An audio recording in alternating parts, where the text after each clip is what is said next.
Hey, what's going on? Yeah, my name's Steve Lee. Yep. And I'm a pastor, and I'm also working with some folks who are trying to help Ruby out. This is Reverend Stephen Cliffgard Lee, parked in front of Ruby Freeman's house, and he in fact was not trying to help her out. Ruby Freeman was a ballot counter in Atlanta in the 2020 election, and she was directly accused by Trump of tampering with the votes to help Biden steal the election. The Ruby Freeman, she's a vote scammer, a professional vote scammer and hustler. This led to several Trump supporters harassing her, including Reverend Stephen Lee. There is nowhere I feel safe. Nowhere.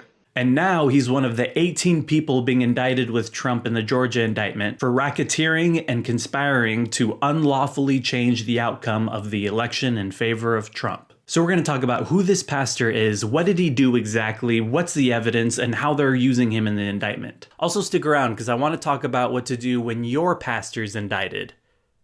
Actually, that might not be all that applicable to most people, so let's just talk about what to do when your pastor's a conspiracy theorist. So when Ruby Freeman realized that Stephen Lee wouldn't leave the front of her house, she called 911. And they said this time, they saying they came all the way from Chicago because they heard about the incident, you know. And my natural mind wants to say, who would drive all the way from Chicago to talk to me?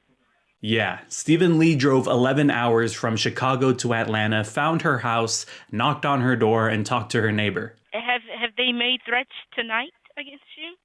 No, but they want to talk with me, and I've had too many. They've gone to my mom's house at her address and wanting to talk with her about this because they keep saying that time is running out, and I'm going to need some representation. They saying that I need help, and they can help me. Because they say they coming after me. And then he came back to her house the next day trying to talk to her and knocking on her door. And when she didn't want to talk to him, he went into his car, parked in front of her house, and waited for her. And I'm also working with some folks who are trying to help Ruby out. Okay. Okay. And also get to some truth on what's going on. Okay. So I'm prior law enforcement. There's a sergeant out in California. Okay. Yes, he is. He was a police officer in California in the 80s, and then he was a police chaplain in New York. And since 2020, he's been an interim pastor in a Lutheran church in Orland, Illinois. But we'll see if he'll stick around at this church or they'll have to get another interim pastor. Or maybe an interim pastor while they look for another interim pastor. I don't know. Yeah, I mean, she was calling about the vehicle. She said red Ford. That was acting suspicious. It's me. Okay. I knocked on the door earlier. Okay. And I've tried getting her message. She's terribly spooked. I'm not here to hurt her. I'm not here to cause any problems or anything like that. I can verify who I am for you, to your satisfaction. But I also don't want to create trouble either. Okay. But it would be nice if I could talk to her, and if she did call you folks. Mm-hmm. As polite as this guy might sound, let's remember, he's at her house for the second day in a row, and he's probably parked in front of the house for hours waiting for her to come out. That's creepy. You may want to let her know that, I've got some pro bono service for her. Okay. If she's interested.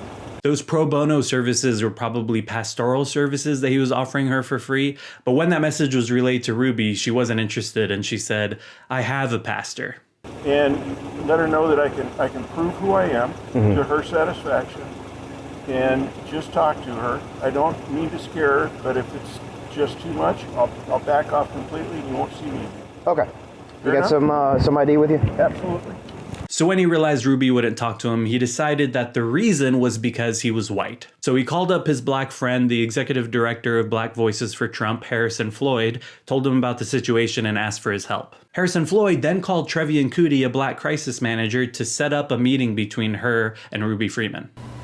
I cannot say what specifically will take place. I just know that it will disrupt your freedom and practice the freedom.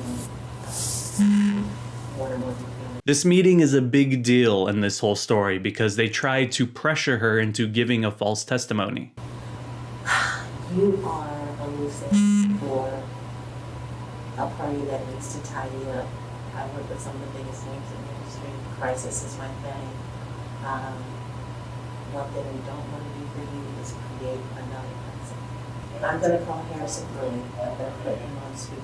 And who is Harrison Floyd? Harrison Floyd is Harrison Floyd is of that rewards and crisis management at a very high level with authoritative powers to give you protection. So when we look at the 161 acts listed in the official Georgia indictment, Stephen Lee is named in 8 of them. Acts 87 and 88 charge him for his actions on December 14th and 15th of 2020, influencing witnesses with intent to knowingly engage in misleading content toward Ruby Freeman by purporting to offer her help and with intent to influence her testimony. And it says this was an act of racketeering activity and an overt act of furtherance of the conspiracy. And that conspiring is even more direct in Act 89, which charges Stephen Lee with soliciting Harrison Floyd on December 15th and January 4th to assist with his effort to speak to Ruby Freeman. And it says in that call he stated that Freeman was afraid to talk to him because he was a white man. And he's named again in Acts 115, 122, and 127, listing the phone calls and text messages that were made between him, Floyd, and Kutti the day before, the day of, and the day after Kutti's meeting with Freeman. And so in Act 120, 121, all 3 of them are charged with soliciting false statements and influencing witnesses through that meeting. Some people may think this is just a random pro-Trump pastor who was deceived by Trump's lies and that his actions aren't really that big of a deal. But trying to help Trump win the election by pressuring an election worker to lie about helping Biden win the election is legally a big deal. But he might not even be convicted of anything. In racketeering cases, it's common for prosecutors to indict lower-level people like this because usually they cooperate more easily.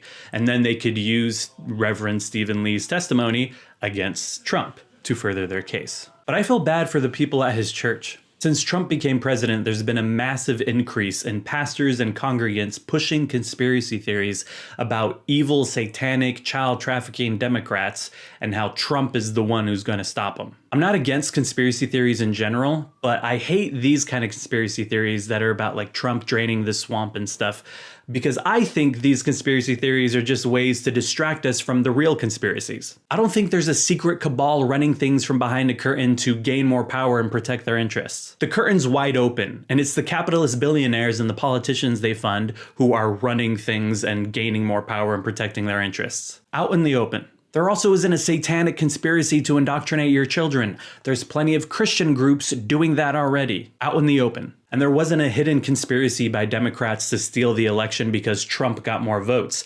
There was an out in the open conspiracy by Trump to steal the election because Biden got more votes. Unfortunately, it's really hard for people to grasp that Trump tried to steal the election by convincing the world that Biden stole the election. He was just using his supporters to try to pressure the right people so they could just hand him the election. These are real conspiracies, so simple and out in the open. And I dislike Biden too, but for reasons that are real, like him not doing enough for healthcare or debt relief or climate change, and still protecting the interests of capitalists first and foremost. So what do you do when your pastor is a conspiracy theorist? First of all, don't be afraid to just leave that church if you're able to safely. You're not letting God down if you leave a church because their values have gone down the drain or because they lack any real values. And you're especially not letting God down when so many churches today are so unsafe. You don't have to just power through and tolerate it because you think God wants you to stay at that church. God understands. And Christians of the future will understand, just like we look back at churches that were racially segregated, for example, and we wouldn't judge someone for refusing to go to racially segregated churches if they're against segregation. I think there's a lot of similar injustices rampant in today's churches, and I do believe things will change as they always have, but Sunday to Sunday, not so much. It's going to take a while. But if you're not ready to leave your church, I think it's a good idea to talk to some of the leaders in that church that you trust and see if they're aware of the pastor's conspiracy theories. Sometimes they're not. And if they're okay with it, then that means that church isn't going to change anytime soon and you can leave in good conscience.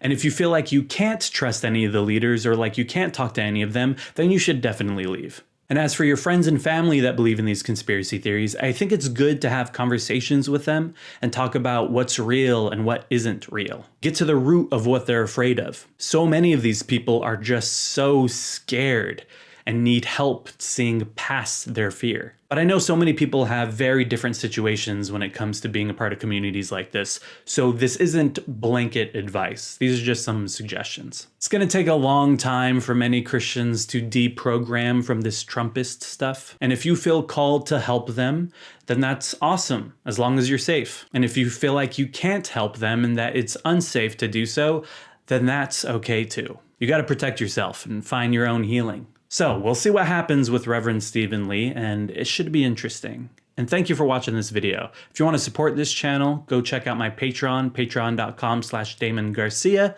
I'd really appreciate the support, and thank you for everyone already over there. Like this video, subscribe, share it. I'll see y'all later. Bye-bye.